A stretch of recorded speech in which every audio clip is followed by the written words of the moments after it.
I am super excited to introduce you to the 8 speakers from the Big Talk Academy Virtual Showcase Spring 2024 cohort. These incredible speakers entertain, educate, inspire, and invite you to think bigger and how you can have global impact by listening to their incredible stories. Enjoy.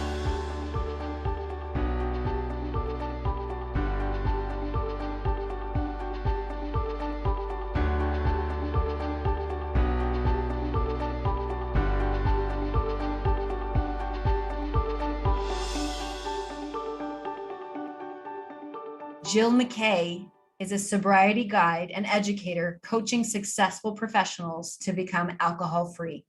She also works with organizations to help stop the stigma around drinking and sobriety. With a neuroscience background, Gill is a mental health first aider, TEDx speaker, and best-selling author of Stuck, Brain Smarts, Insights for Coaches. Everyone, please welcome to the stage Gill McKay, The Silver Lining of Lying, Finding the Truth in the Shadow of Drinking. What on earth are you doing, Gill, at this time of night?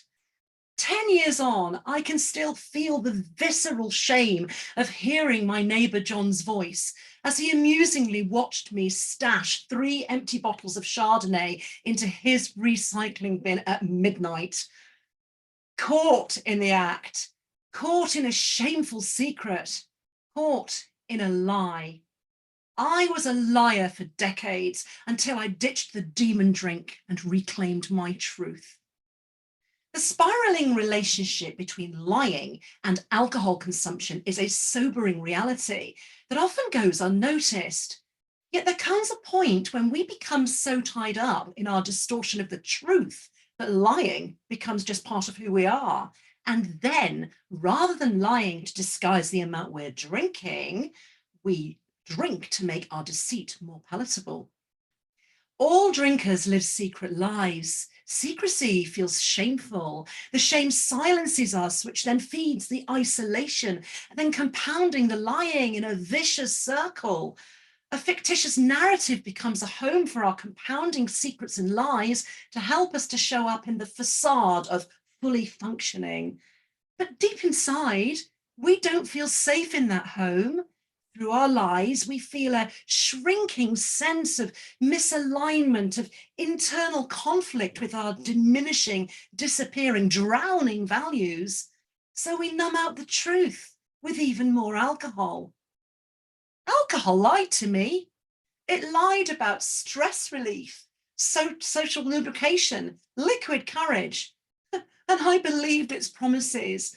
I colluded in its trickery, and we became partners in the dark shadows of deceit.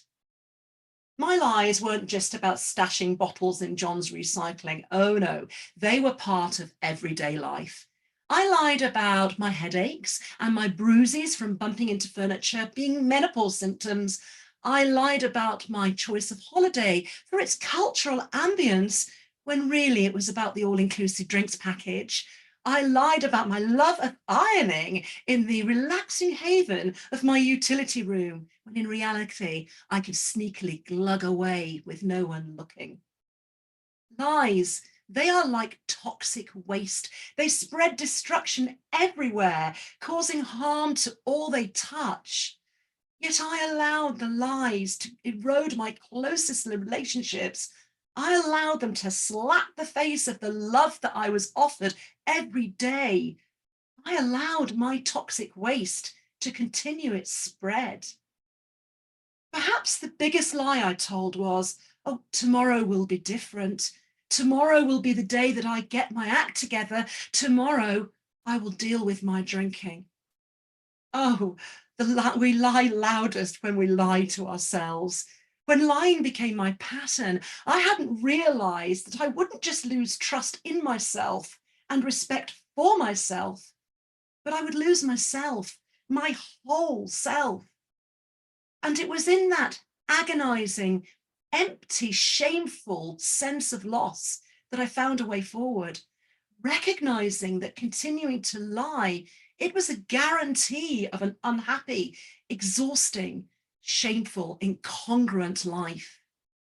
And if we can pause when we feel the visceral incongruence of our lies and the conflict, the dissonance of who we've become, then there is a possibility of change. When we can catch the misalignment and discord of the loss of who we are, then we may be able to accept the past. We can then choose to look into the mirror of truth and do the work to reclaim an honest life. Dissonance can lead to life-changing decisions. In my 20s, my husband had an affair with my friend, and there was no dubiety about my action.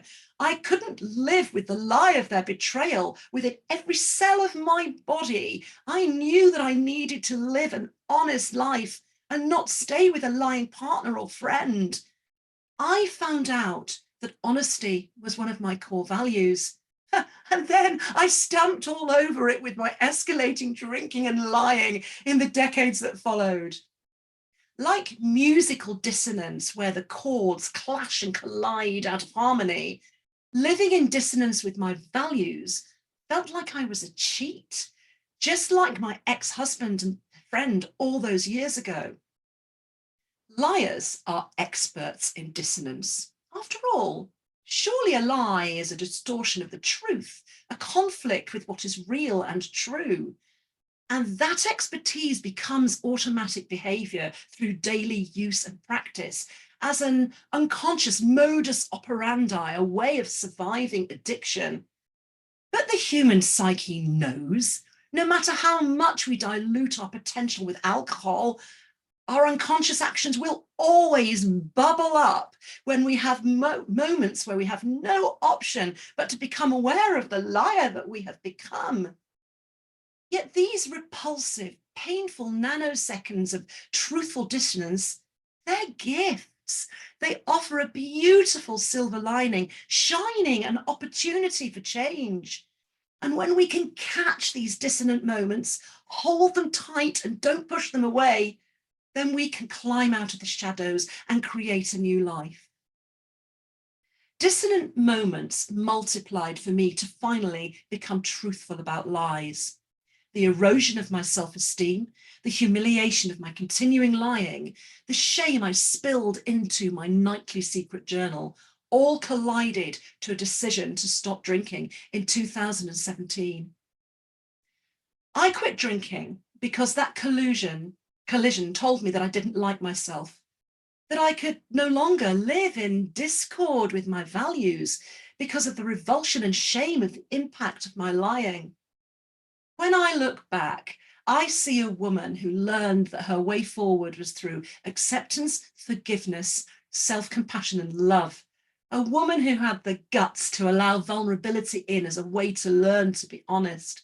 That the only way back to the real Gill was to look in the mirror of truth and keep looking. I see a woman who didn't want drunken lying to become her legacy, and who knew that the only way to permanently stop the drinking was to stop the lying. In the secret lives of drinkers, what if the dark allure of lying becomes more addictive than the grip of alcohol itself?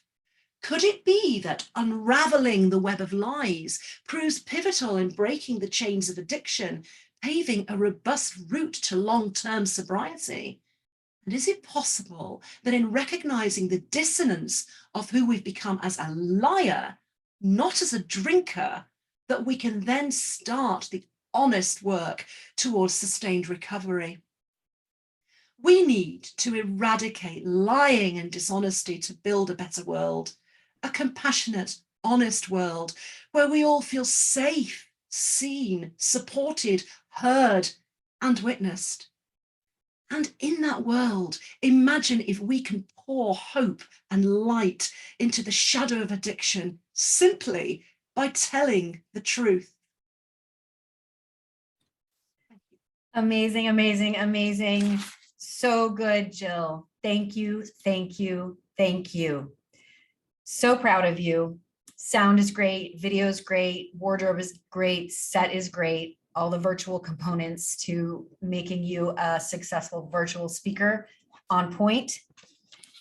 The way you delivered "I was a liar for decades" is a really beautiful example of what it means to be a performer, a speaker, who has zero self-consciousness, zero shame, zero attachment to the past, zero attachment to the past trauma. That was such a masterful way to deliver this talk, and it's not easy, and you did it effortlessly. The performance is all about giving and being of service. It was just a constant gift that you were sharing with me. I also loved "Alcohol Lied to Me," and I believed in its trickery as a gorgeous transition into the bruises, the headaches, the all-inclusive drink packages, all of the listing of the things that you were involved in when it came to the lying and the trickery. The way you transitioned into that was really, really powerful.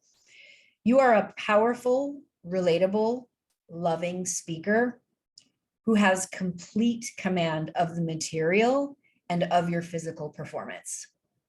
I'm going to say it again. You are a powerful, relatable, loving speaker with complete command of the material and your performance. The dissonance of values is so great for all of us to self-reflect during your talk. And when you said, when I look back, and you move into the forgiveness and the guts that it took to look back, that inspires us all right now to have the courage to face any lies we are telling ourselves. Doesn't have to be about drinking. That's what makes this a global idea, is that you're inviting us to consider how and why we are lying to ourselves. And that is a powerful message. And I'm so proud of you. Fantastic work. Thank you for watching the Big Talk Academy Virtual Showcase Spring 2024 cohort.